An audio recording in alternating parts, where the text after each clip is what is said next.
"You need a home and I need someone to look after my girls," Robert said, pulling his car to a stop on the dusty road. Audrey was leaning against the wooden wall, pregnant, exhausted, and too weak to keep going. He got out of the vehicle with two small girls holding his hand and walked toward her. Audrey couldn't answer immediately because her throat was too dry, and her legs were shaking from the accumulated exhaustion since dawn, when she had been kicked out of the rooming house where she lived. After the owner discovered she was pregnant and couldn't afford another month's rent, the woman had screamed in front of all the other tenants that she didn't want people like that in her establishment, and that Audrey had until noon to clear out with her things. The tone was loud and full of contempt, as if Audrey were something dirty that needed to be removed immediately. Audrey gathered the few clothes she owned into a ripped tote bag that had been patched up several times and left without looking back, feeling the baby move inside her belly as if it knew something was terribly wrong. She walked for hours under the blazing sun that scorched her skin and made her vision blurry from the sweat pouring down her face. She had nowhere to go because she had no family in the city, and the baby's father had vanished the moment he heard about the pregnancy, leaving her alone without any support or explanation. She tried knocking on a few doors, begging for work or at least a glass of water, but people would look at her belly and slam the door in her face without saying a word. It was as if being pregnant and alone was a crime that made her invisible to the world, or worse, turned her into someone dangerous who didn't even deserve compassion. Audrey sat down on the edge of that dusty road because her legs simply couldn't support the weight of her body and the baby anymore. She leaned her head against the wooden wall of an abandoned building and closed her eyes, trying to gather the strength to continue, but she no longer knew where to go or what to do. Hunger gnawed at her stomach, and thirst left her mouth so dry it was hard even to swallow her own saliva. It was in that moment of complete desperation that she heard the sound of an engine approaching and opened her eyes to see a black car stopping right in front of her, kicking up a cloud of dust that made her cough. Standing there now in front of that well-dressed man, with two pretty girls beside him, and a car that looked like it cost more money than she had ever seen in her entire life, Audrey felt small and ashamed of her condition. Yet there was a flicker of hope in his eyes that made her believe this offer might not be just another trap. Like so many others she had already faced, Robert took a step forward and repeated, his voice firmer and clearer, observing every detail of her tired face, her eyes swollen from crying in secret, and her trembling hands clutching the old bag, as if it were the only thing keeping her connected to reality. "I need someone to look after my daughters and the house. You need a safe place to stay and have this baby. I'm not asking for anything but honest work in exchange for room and board. A decent place for you to sleep and eat until the child is born, and afterward too if you want to stay." The two girls looked at Audrey with a mix of curiosity and shyness. The younger one held tightly to her father's hand, and the older one bit her lower lip, as if evaluating whether this unknown woman would be good enough to enter their lives. The younger one had blonde hair tied in two messy braids that looked hastily done, and she wore a simple dark dress that contrasted with her fair skin. The older one had a more serious demeanor and watched Audrey with eyes that seemed to carry a pain far greater than her age allowed. Audrey finally found the strength to speak, and her voice came out shaky but loaded with sincerity that couldn't be faked. "I have nowhere to go, and I don't know if you're serious, sir, but if you are, I promise I will look after them as if they were my own. I know what it's like to have no one, and I don't want any child to feel that." Robert nodded slowly and pointed to the car, indicating she should get in. He opened the back door and helped the girls climb in first before gesturing to Audrey, who hesitated for a second before accepting his extended hand and entering the vehicle. The seat was soft and clean, so different from anywhere she had sat in recent months that for an instant she was afraid of dirtying everything with her dusty clothes. The girls settled in the back seat, and Audrey sat beside them, holding the ripped bag in her lap, trying to control the trembling in her hands that increased with every passing second. She looked out the window and saw the empty road receding as the car drove down a dirt track surrounded by tall trees on both sides. The drive to the farm was silent but not uncomfortable. Robert explained during the journey that his wife had passed away 6 months ago in a car accident while returning from town after shopping. Since then, he had been trying to care for the girls alone, but the work on the property demanded too much time, and the girls were becoming increasingly sad and distant from him. He mentioned that he had tried hiring several women from town to help, but none of them stayed longer than a week because they found the farm too remote or because they lacked patience with grieving children. One of them even told him to his face that the girls were too quiet and that it was too strange to handle. Robert spoke while looking at the road, but Audrey could tell from his voice that it hurt him deeply. He knew his daughters were suffering and felt powerless to ease their pain. They were so cheerful before. They played all the time and filled the house with laughter. Now they barely speak and spend the whole day in their room staring into space. I don't know what else to do to bring them back. Audrey felt a pang in her chest hearing that, because she perfectly understood what it was like to lose someone important and feel completely lost. She herself had lost her mother as a child and grew up never fully overcoming that absence. When they arrived at the farm, Audrey was impressed by the size of the property, which featured a large, two-story white house with wide porches and well-maintained gardens surrounding it. There were flowers of various colors planted in organized beds and a white wooden fence that bordered the front yard. The stone path leading to the main door was clean, and a wooden swing hung from a huge tree on the left side of the house. That swing looked unused for a long time because the ropes were covered in dry leaves. There was a corral with horses in the background and an extensive vegetable patch that seemed to produce a little bit of everything. Audrey could see tomato plants, lettuce, carrots, and several other vegetables growing in organized rows. Robert parked the car in front of the house and got out, helping the girls exit before extending his hand to Audrey, who accepted the gesture gratefully. Her legs were still weak, and the exhaustion now seemed to weigh even more heavily after finally finding a safe place. He opened the main door and gestured for her to enter first. Inside, the house was spacious and had dark wooden furniture that looked antique but well preserved. The smell of cleanliness mixed with a faint aroma of coffee still lingered in the air. Photographs hung on the walls, showing happy moments of a family that was once complete and now had a visible emptiness in every corner. In one photo, a brown-haired woman with a wide smile held the two girls in her lap, while Robert stood behind her with his hand on her shoulder.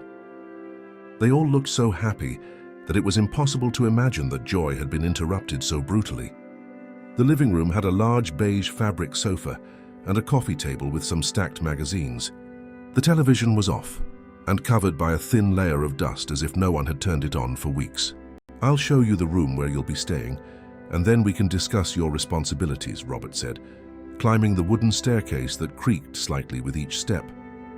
The girls followed him silently, and Audrey came last, holding tightly to the railing because her belly was heavy, and climbing stairs was becoming increasingly difficult. The room was on the second floor at the end of the hall and had a simple bed covered with clean white sheets, a small light wood dresser, and a wide window overlooking the green fields of the farm, where the sun was beginning to set, painting everything orange and gold, creating a spectacle of colors Audrey had never seen up close. Audrey entered slowly and placed her bag on the bed, feeling for the first time in months that maybe things could get better and that the baby inside her would have a chance to be born in a decent place, far from the misery and abandonment she knew so well. Robert stood in the doorway observing her reaction and then spoke with a seriousness that made it clear every word was true and that he wasn't doing this out of pity, but out of real necessity. "I won't lie to you. The girls are hurting badly and need attention. The older one is Hannah, and she's 8. The younger one is Lily, and she's 5. They were very attached to their mother, and since she left, they've become too quiet.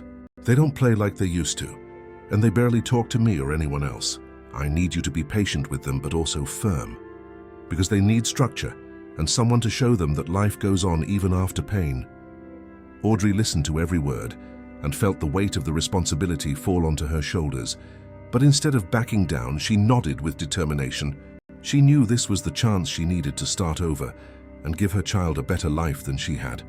A life with a roof, food, and maybe even a little affection. "I will do my best. You can trust me, sir. I know it won't be easy, but I promise I will care for them with all the love I have." Robert smiled for the first time since they had met on the road, and that smile carried a relief he couldn't hide. It was as if a huge weight had been lifted from his back. "Then let's have dinner. You must be hungry, and you need to eat well because of the baby. Tomorrow we start early because there's a lot of work ahead, but tonight you rest. The dinner table was set by Robert, who revealed he had learned to cook after his wife passed away because he had no other option and couldn't let his daughters starve. He served rice and beans with a piece of roast meat that was simple but flavorful and well seasoned. Hannah and Lily ate in silence, occasionally watching Audrey with looks that mixed suspicion and curiosity. They weren't used to the presence of another woman in the house, and it was too strange for them to accept immediately. Audrey tried to strike up a conversation a few times, asking if they liked school or if they had a favorite game, but the girls only responded with monosyllables or nods. So she decided to respect their timing and not force anything, knowing that trust isn't earned in a day and that they needed to process everything at their own pace. After dinner, Robert took the girls up to their room, and Audrey stayed alone in the kitchen washing dishes, thinking about everything that had happened that day and how life could change direction in an instant. She placed her hand on her belly and whispered softly to the baby that everything would be okay now and that they finally had a place to call home, even if it was temporary. The first few days were difficult because Audrey had to learn the house routine, which started before sunrise and only ended when it was dark outside. She woke up early to prepare breakfast, while Robert went to tend to the animals and the crops that required constant attention.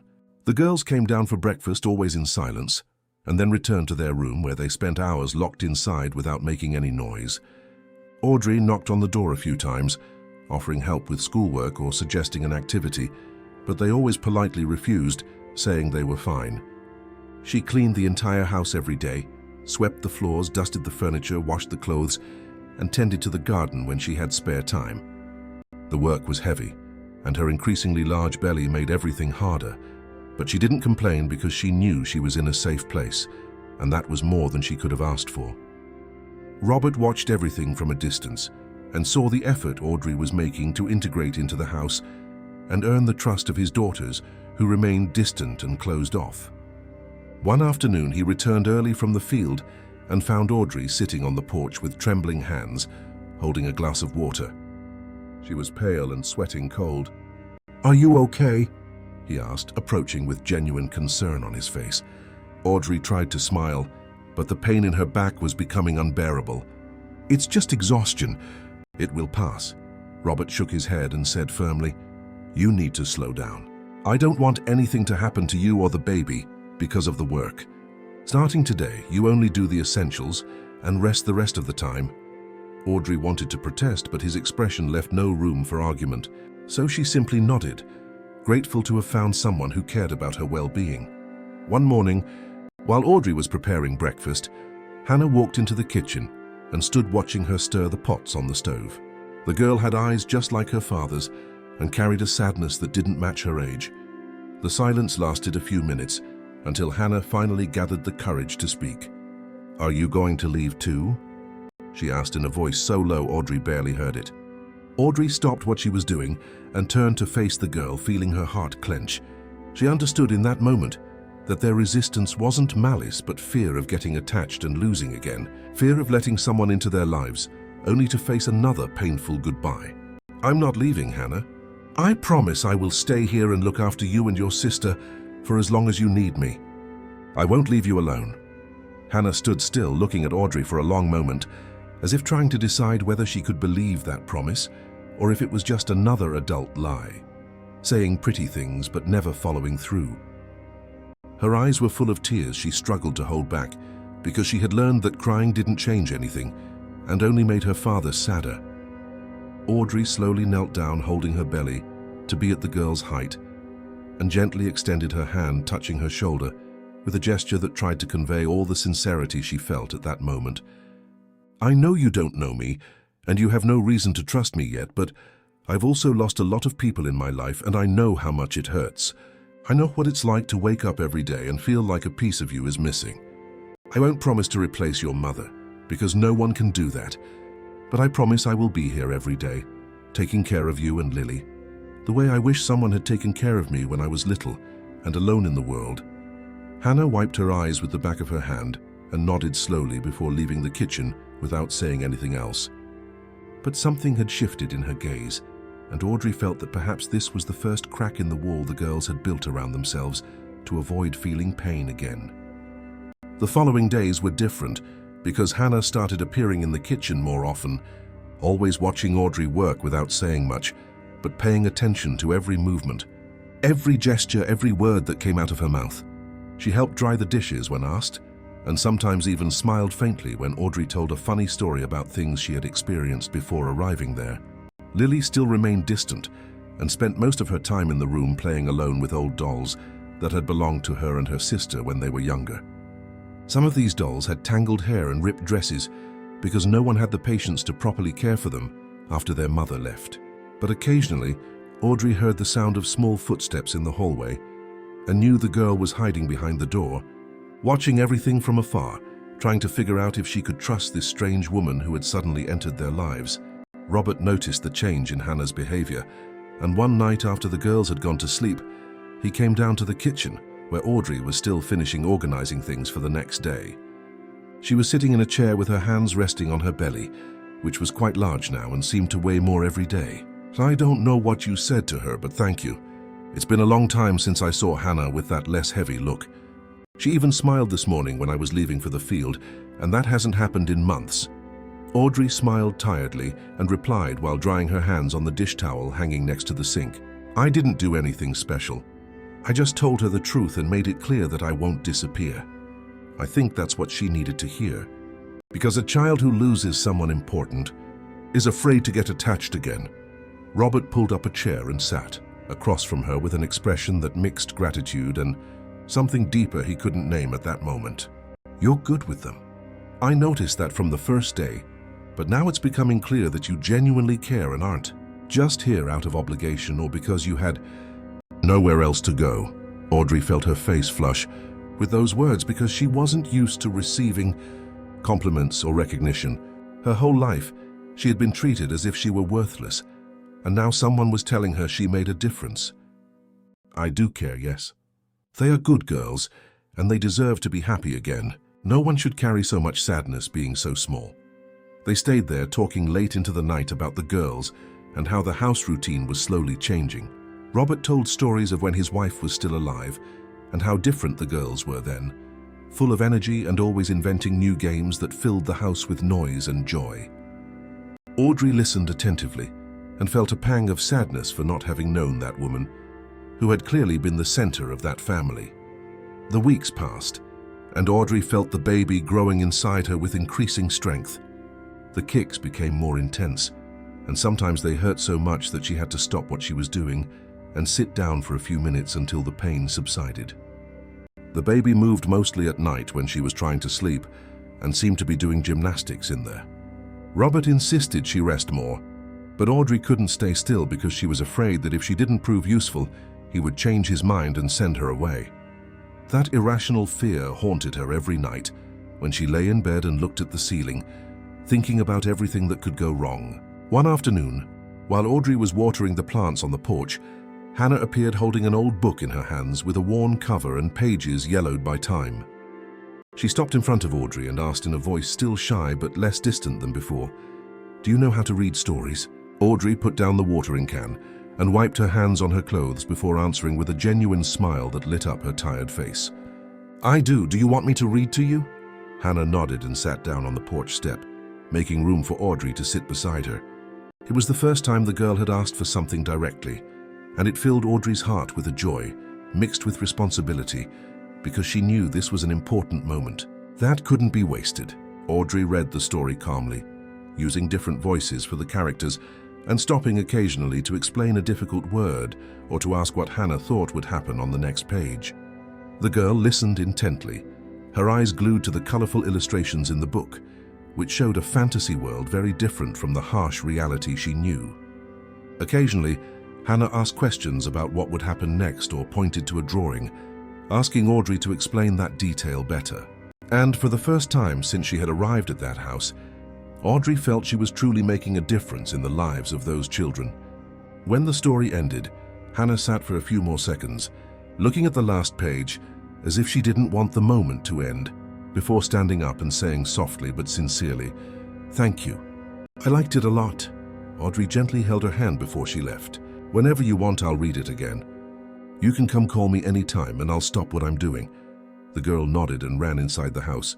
But Audrey noticed that for the first time since she had arrived, Hannah seemed a little lighter, a little more like a real child, and not a small version of someone carrying a weight she shouldn't have to bear. That night during dinner, Lily looked at Audrey directly in the eyes for the first time without looking away, and asked in a voice almost inaudible but full of hope, "Will you read a story to me too?" Audrey smiled and answered without hesitation, putting more food on the girl's plate. "Of course I will. After dinner, I'll read to both of you if you like. We can choose a really cool book with princesses or animals, or whatever you like best." Lily's face lit up with a shy smile that completely transformed her expression. Robert, who was sitting at the head of the table watching it all, felt a lump in his throat. It had been so long since he had seen his daughters show interest in anything other than their own pain that he had started to think they would never be the same again. From that day on, the routine changed completely. Every night after dinner, the three of them gathered in the living room, and Audrey read stories while the girls sat on either side of her on the large sofa that had previously been empty and covered with dust. Sometimes Robert would come downstairs and stand in the doorway, watching the scene with an expression that mixed gratitude and sadness. He saw his daughters slowly returning to life, but at the same time it reminded him of everything they had lost and how his wife used to do the same thing before bedtime. Audrey began to notice small details about each of them that had previously gone unnoticed when they were still closed off. Hannah was more serious and responsible, always trying to look after her younger sister, even when it wasn't necessary. She carried a silent guilt for not having been able to prevent the accident that took their mother. Even though she knew there was nothing she could have done, the girl woke up in the middle of the night screaming from nightmares, where she saw everything happening again and again, unable to change the ending. Audrey started leaving her own bedroom door ajar to hear when this happened, so she could rush to the girls' room to calm Hannah before she woke her sister too. Lily, on the other hand, was more sensitive and cried in secret every night, but during the day she pretended to be fine so as not to worry anyone. She had a habit of talking to herself in the room, as if her mother were still there listening, telling her everything that had happened during the day, from the good things to the bad. Audrey discovered this one night when she passed their room to check if everything was okay and heard Lily's soft voice talking about how she had learned a new song at school and how she wished her mother were there to hear her sing. Audrey didn't force conversations about their mother but made it clear she was there to listen whenever they wanted to talk. Slowly the girls began to open up, sharing small memories they cherished, like the time their mother had baked a huge chocolate cake for Hannah's birthday and let them both help decorate it with colorful sprinkles that ended up scattered all over the kitchen, or the time they had gone to town shopping and their mother had bought matching dresses for both of them. Even though their father said it was a waste of money, she wanted her daughters to feel special and beautiful and didn't care if it cost a little more than it should.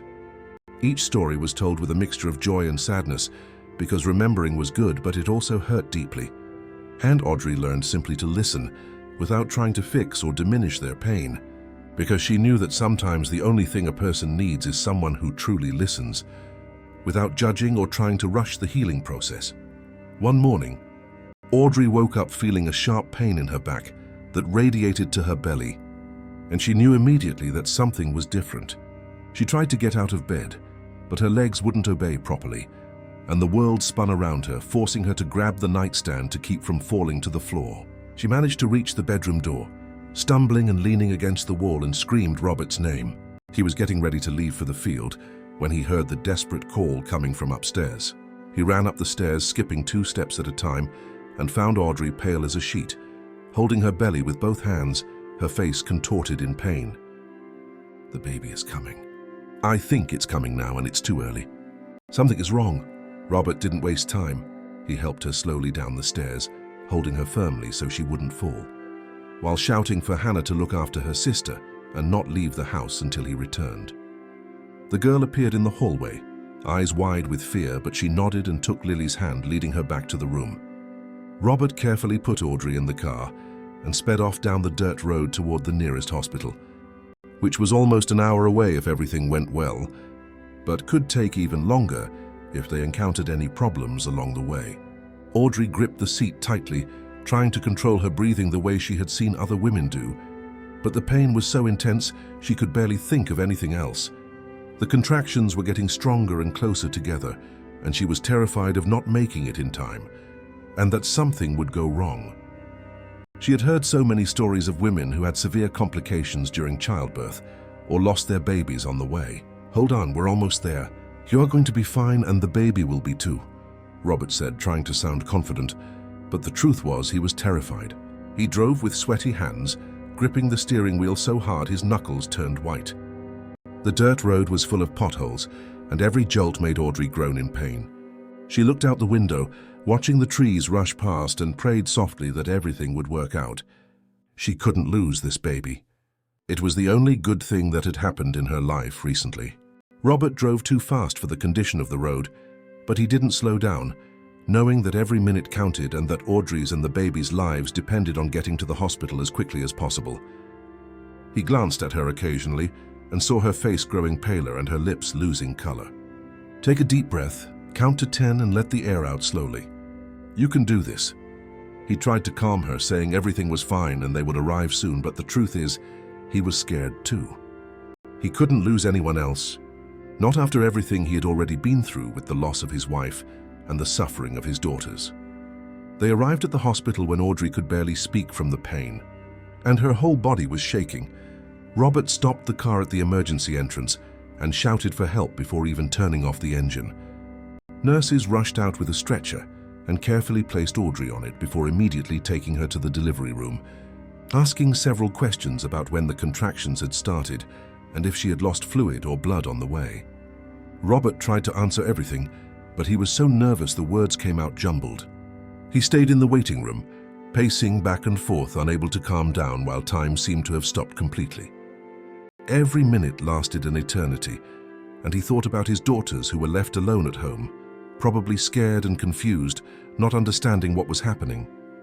He thought about Audrey, who was fighting to bring a life into the world without anyone but him to support her in that moment. No mother, no sister, no friend, no one who could hold her hand and tell her everything would be okay. Hours dragged on like days, and Robert was starting to panic when finally a nurse came out of the room in a stained white apron and called his name. He felt his heart race and braced himself for the worst, imagining that something had gone wrong and he would have to deliver the terrible news to the girls. But the woman was smiling, and that smile was the most beautiful thing he had seen all day. "It's a girl and they are both doing well. It was a difficult delivery, but they are strong and will recover." Robert felt his legs weaken with relief and had to lean against the wall to keep from falling. He asked to see Audrey and was led to a small room at the end of the hall where she was lying in bed, holding a bundle of white cloths in her arms. Audrey was exhausted, her hair plastered to her forehead with sweat, but she was smiling in a way Robert had never seen before. It was a smile of pure happiness, mixed with relief and a tenderness that completely transformed her face. "She's perfect," Audrey said, her voice choked with emotion, looking at her newborn daughter whose eyes were closed and skin was reddish, having just arrived in the world. Her tiny fingers moved slowly, and her mouth made movements as if searching for something. Robert approached slowly and looked at the baby, feeling a strange emotion he couldn't name. It was a mixture of happiness at seeing this healthy child and a pang of sadness, remembering the day his own daughters were born, and his wife was there beside him, radiant and full of plans for a future that never materialized. "What are you going to name her?" he asked softly, without taking his eyes off that tiny creature who seemed so fragile. Audrey thought for a moment, gently stroking the baby's face, and replied, "Claire. I always liked that name and I think it suits her. It means bright, and that's what I want her to be." Robert nodded and lightly touched the baby's small hand, which moved in response, gripping his finger with surprising strength for something so small. "Claire is a beautiful name. She'll grow up strong and have a good life." They stayed there for a few more minutes in silence, just observing that new life that had arrived against all odds and represented a fresh start for Audrey, and perhaps for all of them. Audrey had to stay hospitalized for 2 days because she was very weak and needed rest before returning home. The doctors said she had lost a lot of blood during the delivery and needed to recover before making any effort. Robert returned to the farm to fetch clean clothes for her and to explain everything to the girls, who were anxious to know if Audrey was okay and when she would return home. He found the two of them sitting in the living room waiting for news, and when he told them everything was fine and that a new little sister had been born, their faces lit up. Hannah asked several questions about the baby, wanting to know what she looked like, if she already had hair, and if she cried a lot. Lily wanted to know if she could hold her when they arrived and if the baby would sleep in their room. It was the first time the two of them had shown real interest in something other than their own pain, and Robert felt that this was another sign that things were changing for the better. That Claire's arrival was bringing a new light to that house that had been dark for too long.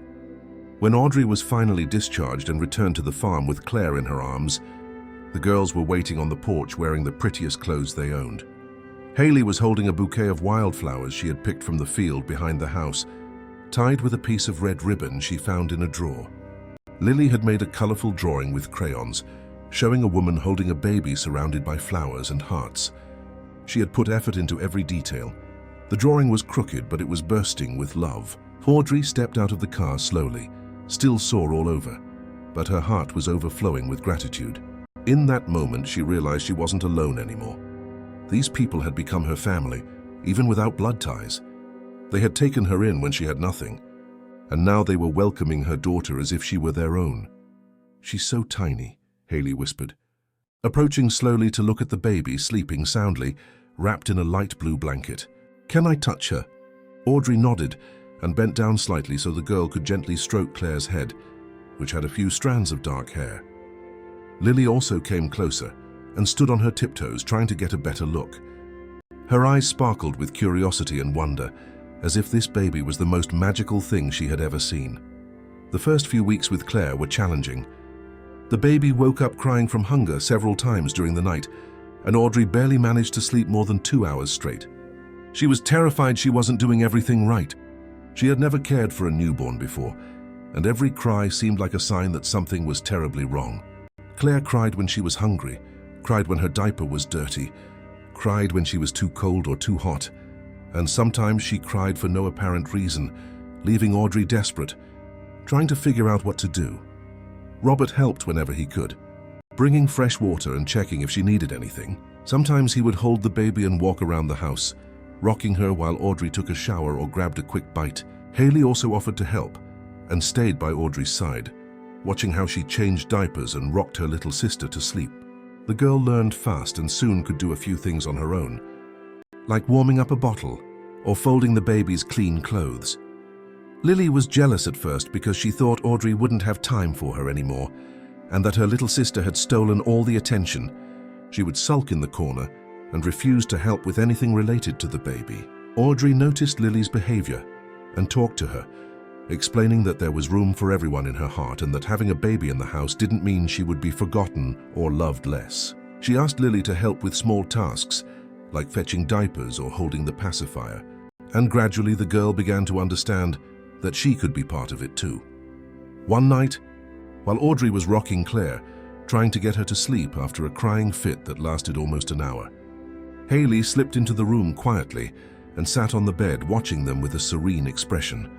"You're a good mom," the girl said with a simplicity that carried enormous weight, showing how much she had observed and learned over those months. Audrey looked at her, her eyes welling up because those words meant more than any compliment she could have received. They meant she had managed to earn the trust of this child who had endured so much suffering. "Thank you, Haley. That means a lot to me. I try my best, even when I don't really know what I'm doing." The months passed and the house routine adjusted to accommodate Claire's presence. She was growing fast and already starting to smile when she saw familiar faces. She laughed when Robert made funny faces and immediately calmed down when she heard Audrey's voice singing softly. The girls competed over who got to hold her first when Audrey finished feeding her, and they insisted on helping with everything, from changing diapers to singing lullabies they had learned when they were little. They invented stories to tell their little sister, and sometimes fought because each one wanted more time holding the baby. Robert watched it all with a sense of peace he hadn't felt in a long time. The house, once silent and heavy with sadness, was now full of life and the noise of children. He saw his daughters laughing again, and that was worth more than anything in the world. He saw Haley playing with Lily in the yard and heard them screaming with joy when they found a butterfly or managed to make the swing go higher. Simple things that used to be common but had completely disappeared after the accident. One afternoon, he called Audrey over to talk while the girls played outside in the yard with Claire, who was lying on a blanket under the shade of a tree. The sun was beginning to set, painting the sky orange and pink, creating an almost unreal atmosphere of beauty. He looked serious and Audrey felt her stomach clench, afraid he was going to say he didn't need her anymore, now that the girls were better and Claire was born, that maybe it was time for her to find somewhere else to live and move on with her own life. "I need to talk to you about something, and it's important," Robert began, sitting down on the porch chair and gesturing for her to sit in the chair beside him. Audrey sat down slowly, her heart pounding, and waited for what was coming next, trying to mentally prepare herself to hear she had to leave. She looked at the girls playing in the yard and felt a deep sadness just thinking about separating from them. "I know that when we made this arrangement, it was purely out of necessity. You needed a place and I needed help with the girls. We didn't know each other, and it all happened so fast, but things have changed a lot since that day on the road." Audrey held her breath, waiting for the rest of the sentence that could change everything again. Robert continued, looking directly into her eyes with an intensity she hadn't seen before. "I wanted to know if you plan on staying for real, not just until Claire grows up, but forever. You brought life back into this house and back to my daughters, and I can't imagine what it would be like here without you anymore. The girls love you, and I consider you part of the family now, too." The words came out fast, as if he had rehearsed them many times but was still afraid of the answer. Audrey felt her eyes fill with tears, because this was everything she had silently prayed for every night before bed, but never imagined would actually happen. "I want to stay.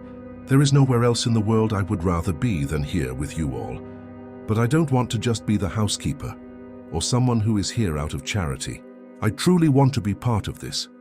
Robert smiled, and for the first time since they had met, he looked completely relaxed, as if a huge weight had been lifted off his shoulders. "You were never just the housekeeper. From the beginning, you were so much more than that. And I think everyone here knows it but you. So it's settled. You stay, and we're going to make this work as a real family." The following months were the happiest Audrey had ever lived. She woke up every day with a clear purpose and with people who genuinely cared about her, not because they had to, but because they truly loved having her around. Claire was growing fast and could already sit up on her own and babble sounds that seemed to mean something. She laughed loudly when her sisters tickled her and cried whenever Audrey left her sight. Haley and Lily had completely reverted to being normal kids who played, fought, and made messes all over the house. They focused on their studies again and brought home good grades that they proudly hung on the refrigerator. The house was always full of noise, conversation, laughter, and music playing on the old kitchen radio. Robert hired more help for the farm so he could spend more time at home, and sometimes he would sit on the porch just watching his daughters play with a smile on his face that showed how grateful he was that everything had fallen into place this way. One morning, Haley woke up earlier than usual and went down to the kitchen, where she found Audrey preparing breakfast with Claire strapped to her back in a carrier because the baby didn't want to stay in the crib. The girl approached slowly and stood in the doorway, observing the scene that had become so common, yet still carried something special. "Can I ask you a question?" Haley said, her voice too serious for an 8-year-old. Audrey turned and nodded while stirring the eggs in the frying pan. "Of course, you can ask anything." Haley bit her lower lip, as she always did when she was nervous, and gathered the courage to speak. "Can we call you Mom? I know you're not our real mom, and we'll never forget her. But you take care of us and you're always here, and I don't know what else to call you." Audrey felt her heart clench at the question because she understood the weight it carried. She turned off the stove and knelt down to Haley's level, even with Claire still on her back, making the position slightly awkward. "I would be so honored if you called me that. I will never try to take your mother's place, because no one can do that. But I promise I will love you as if you were my own flesh and blood, and I will be here for everything you need." Haley hugged Audrey tightly, and for the first time in months she truly cried, sobbing loudly and finally letting all that pent-up pain out. She cried for the mother she had lost, for the life that had changed so quickly, for the fear she had felt of being alone, and also out of relief for having found someone who filled at least part of that enormous void. And just like that, between tears of pain and joy, that family was completed in an unexpected but genuine way. Audrey and Robert continued raising the girls together, and over time, the love between them grew until they decided to get married and formalize the union that already existed in everyone's hearts. Claire grew up surrounded by sisters who loved her and parents who gave her everything she needed to be happy. And whenever someone asked how that family had formed, they proudly told the story of an unlikely meeting on a dusty road that changed all their lives forever. Dear listeners, we hope the story of Robert, Audrey, Haley, Lily, and Claire touched your hearts deeply. Sometimes life puts us in difficult situations, but it's in those moments that the truest connections are born. If you were moved by this narrative about family, love, and new beginnings, don't forget to subscribe to our channel for more inspiring stories like this one. Click the subscribe button and hit the notification bell so you don't miss any new content. Give us a thumbs up if this story touched your heart, and share in the comments what moment moved you the most. Your participation is essential for us to continue bringing you stories that celebrate the power of love and hope. Until the next story.